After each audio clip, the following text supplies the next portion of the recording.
ஆண்டின் பொதுக்காலம் 21ஆம் ஞாயிறு. நீ பேதுரு, இந்த பாறையின் மேல் என் திரு அவையை கட்டுவேன். பாதாளத்தின் வாயில்கள் அதன் மேல் வெற்றி கொள்ளாது என்றுரைத்தீரே ஆண்டவரே. நீர் உமது திரு அவையை மணலின் மேல் அல்ல, பாறையின் மேல் கட்டி எழுப்பினீர். விண்ணரசின் திறவுகோல்களை ஒரு மீனவனின் கைகளில் ஒப்படைத்தீர். அவருடைய பலவீனமான கைகளில் உமது நற்செய்தியையும் உமது அருளின் மறைபொருளையும் ஒப்படைத்தீர். ஆண்டவரே, உமது திரு அவையின் மீது எனக்கு பேரன்பை தந்தருளும்.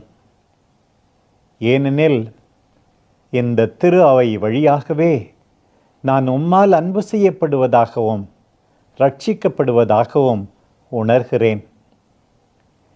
இந்த திரு அவை வழியாகவே நான் உம்மால் அணைக்கப்பட்டு மன்னிக்கப்படுகிறேன். திரு அவை வழியாகவே எனக்கு மேல் வானம் திறக்கப்பட்டது. திரு அவை வழியாகவே நான் உலகத்தை அச்சமின்றி நோக்க முடிகிறது.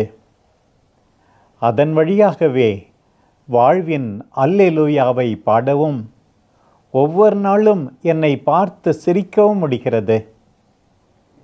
திரு அவை வழியாகவே உமது வார்த்தை என்னை வந்தடைகிறது. அதன் வழியாகவே உமது அருள் என்னை வந்தடைந்து உமது முகத்தின் அழகையும் உமது இதயத்தின் பெருமையையும் என்னில் வடிவமைக்க முடிகிறது.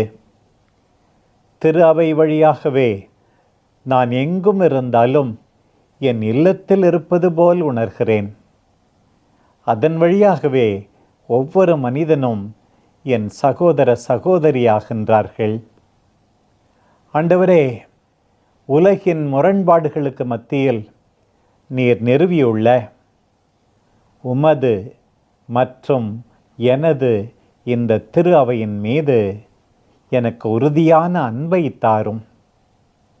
தீயோனின் சக்திகள் திரு அவைக்கு எதிராக வெற்றி கொள்ளாது என்று உறுதியளித்து உமது தூய ஆவியின் ஆறுதல்களால் அத்திரு அவையை எதிர்காலத்தை நோக்கி தொடர்ந்து வழிநடத்தும். ஆமென்.